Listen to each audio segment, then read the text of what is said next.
సునీత.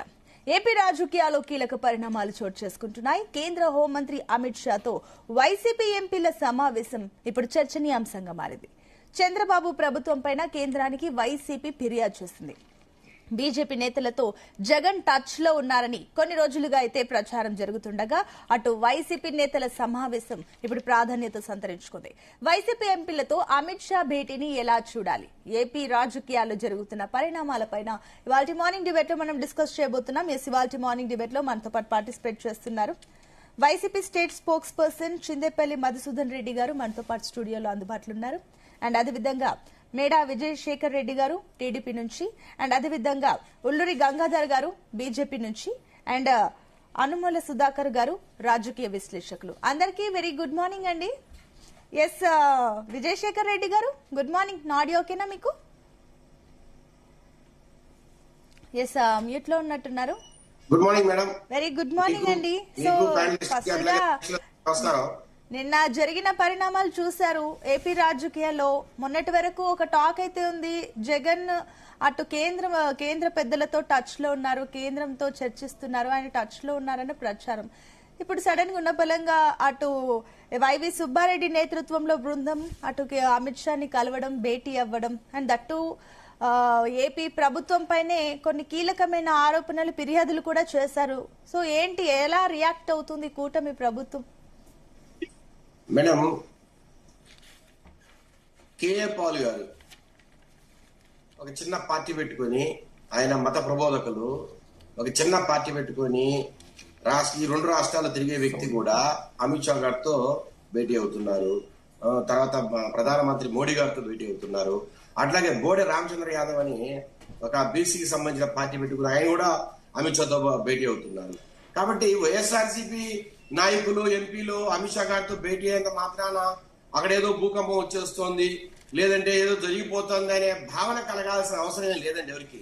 ఒకవేళ నిజంగా జగన్మోహన్ రెడ్డి గారు అమిత్ షా గారితో టచ్ లో ఉంటే ఈ దేశంలో ఎన్నో పార్టీలు ఉన్నాయి మేడం. ఈ దేశంలో 100 పార్టీలు ఉన్నాయి. ఆ 100 పార్టీలో ఒకరు జగన్మోహన్ రెడ్డి గారు. అలాగా ఎవరైనా కేంద్ర ప్రభుత్వ పెద్దలతో కలవచ్చు, వారి సమస్యలు విన్నవించుకోవచ్చు. కానీ ఇక్కడ ఆశ్చర్యకరమైన విషయం ఏంటంటే మేడం, ఆయన చెప్తారు కదా జగన్మోహన్ రెడ్డి ఆశ్చర్యకరమైన విషయం ఏంటంటే వీరికి ఒక్క రోజులోనే అపాయింట్మెంట్ దొరకడం. అంటే నిన్న ఎప్పుడు దేవరాపల్లి పర్యటన జరిగింది ఎప్పుడు మేడం? నిన్నగాక మొన్న జరిగితే నిన్న వెళ్ళి దాని మీద కంప్లైంట్ చేయడం. అంటే జనరల్ గా అమిత్ షా గారి ఆయనకు సంబంధించిన అపాయింట్మెంట్ దొరకాలంటే ఒక వారమో 10 రోజులు 20 రోజులు టైం పడుతుంది. పెద్ద ముఖ్యమంత్రులకే ఆయన చాలా బిజీగా ఉంటారు కాబట్టి అపాయింట్మెంట్ ఇవ్వడానికి ముందు టైం పడుతుంది. అంటే వీళ్ళు ఎప్పుడో ఒక 10 రోజులు 15 రోజుల ముందు తీసుకున్న ఒక అపాయింట్మెంట్ ని అడ్డం పెట్టుకుని దేవరాపల్లిలో జరిగిన ఒక సంఘటన మీద నిన్న పోయి కంప్లైంట్ చేశారంటే ఇది ముందస్తుగా వీళ్ళు పన్నుతున్న కుట్ర కదా.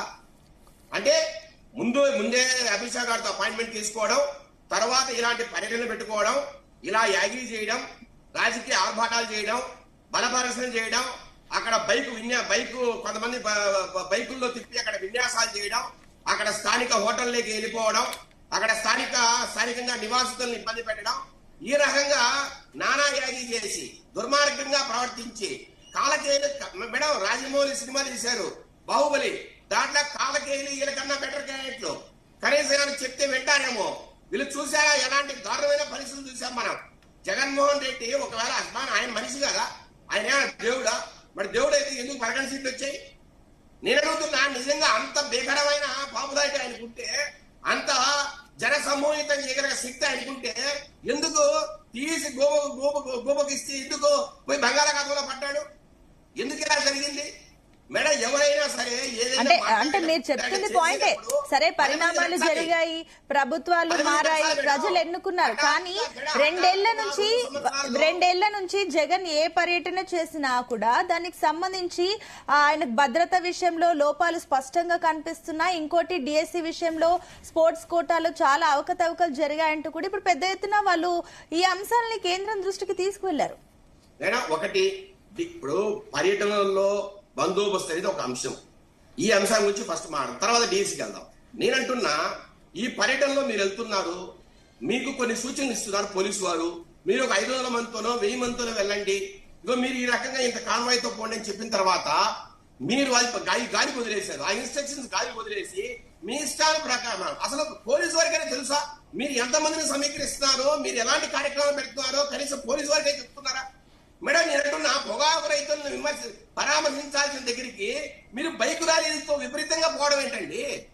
బైకుల్లో రకరకాలుగా ఆ మందు పోసి వాళ్ళకు డబ్బులు ఇచ్చి ఆ రకంగా బైక్ ర్యాలీలు నడిపి విపరీతంగా అక్కడ గలబా చేసి స్థానిక రైతుల్ని కావచ్చు, లేకపోతే అక్కడ హోటల్ నిర్వాహకులను ఇబ్బంది పెట్టి వారు కేసులు పెట్టే విధంగా మీరు ప్రవర్తించి మీరు పోయి ఏమి పొగాకు రైతులను పరామర్శిస్తారండి? నాకు అర్థం కాదు.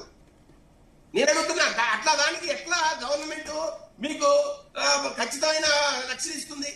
ఎంతమందిని పోలీసు పెడితే మీకు రక్షణ వస్తుంది అలా చేస్తే? నేను అంటున్నా మేడం, మీరు ఒక 1000 మందితో పోవాలని పోలీసులు చెప్పారు. 1000 మందితో కాబట్టి 15,000 మందిలో 2,000 మందితో పోండి. అంతేగాని 1000 మందికి 10,000 మందికి తేడా లేదా? నేను అడుగుతున్నా మేడం, మంది కాదు అంటే అక్కడ జన సమీకరణ కాదు, మీరు చేసే విన్యాసాలు, మీరు చేసే యాగి, మీరు పెట్టే ఇబ్బందులు. కానీ 10,000 మందిని మీరు సమీకరిస్తే ఇంకొక 5,000 మందిని మేము పోలీసులు పెడితే తప్పితే అక్కడ అవన్నీ ఆపలే పరిస్థితి.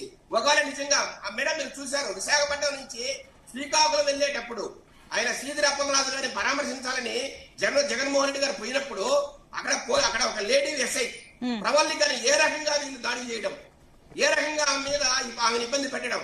అంటే ఆయన కొడాలి నాని అంటారు, జన సమూహంలోకి లేడీ ఎస్ఐ ఎందుకు పోయిందని అడుగుతాడు. మేడం పోలీసులు ఎందుకున్నారు మేడం? పోలీసులు లా అండ్ ఆర్డర్ మెయింటైన్ చేయడానికి కాదా? జన సమూహాన్ని మెయింటైన్ చేయడానికి కాదా? ప్రజలను శాంతంగా ఉంచాలని కాదా? ఈ రకంగా చూడండి, కొడాలి ఎలా మాట్లాడారు చూడండి మీరు. ఏం పని లేడీ ఎస్ఐకి అంతమందికి ఏం పని అంట? అంటే ఎస్ఐని ఎందుకు పెడతారు మేడం? పోలీసులు ఎందుకు పెడుతుంది గవర్నమెంట్? ప్రజలను రక్షించడానికి కాదా మేడం? ట్రాఫిక్ ని కంట్రోల్ చేయడానికి కాదా? జన సమూహాన్ని కంట్రోల్ చేయడానికి కాదా? మరి ఎలా చేస్తారు మేడం? ఆమె మీద చేయి వేయడం, రకరకాలుగా ఆమెను ఇబ్బంది పెట్టడం, అంతమంది అల్లరి ముఖం చేరి ఆమెను నానా రకాలుగా హింసించడం, ఆమె కేసు పెట్టడం. ఈ రోజు 21 మంది మీద కేసు నమోదైంది. ఈ రకంగా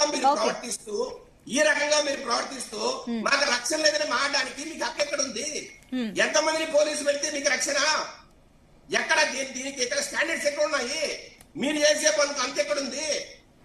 మీరు మామూలుగా ప్రజాస్వామ్యంగా పోతున్నారా? ఏంది మేడం, జగన్మోహన్ పక్కన ఒక జీప్ పెట్టుకొని ఒక కారు పెట్టుకొని ఆ కారు మీద బట్టలు లేకుండా ఆ రకంగా అక్కడ ఉన్న పిల్లలు మరి మీ కార్యకర్తలో లేకపోతే అద్దెకి తెచ్చుకున్న వ్యక్తులు ఎవరో మాకు తెలియదు. కానీ ఆ రకంగా బట్టలిప్పి ఆ రకంగా విన్యాసాలు చేయడం ఎక్కడ చూసావా మేడం? ఈ రాష్ట్ర చరిత్రలో ఏ పార్టీ అయినా ఇంత నీచాతిరీచ్యంగా పాల్పడి మాట చూసారా? అంటే ఆ పర్యటనలో జరిగిన దానికంత కారణం వైసీపీ అంటారు.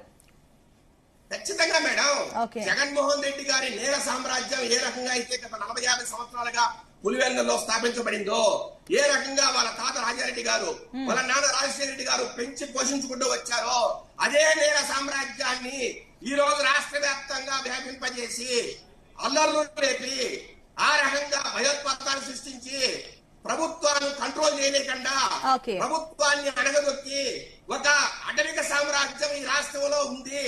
ప్రభుత్వం అటవీ సామ్రాజ్యాన్ని పెంచి పోషిస్తుందనే ఒక బ్రాండ్ ఇమేజ్ ని ప్రైవేట్ ఇన్వెస్ట్మెంట్ దారులకి, అట్లాగే సెంట్రల్ గవర్నమెంట్ దగ్గరికి, అట్లాగే ప్రజల్లోకి తీసుకెళ్లి ఈ రాష్ట్ర ప్రభుత్వాన్ని పలచన చేసి రాబోయే ఎన్నికల్లో లబ్ధి చేకూరాలనే ఒక తాపత్రయంతో జగన్మోహన్ రెడ్డి గారు. ఓకే విజయశేఖర్ రెడ్డి గారు, మీ పాయింట్స్ అన్ని నోటెడ్. వాటికి సంబంధించి మధుసూదన్ రెడ్డి గారు జవాబు చెప్తారు. మధుసూదన్ రెడ్డి గారు, good morning. Good morning madam. So ఏంటి అసలు ఏపీ రాజకీయాల్లో ఏం జరుగుతుంది? సో మీరు వెళ్ళిన ఏదైతే కేంద్ర మంత్రి అమిత్ షాతో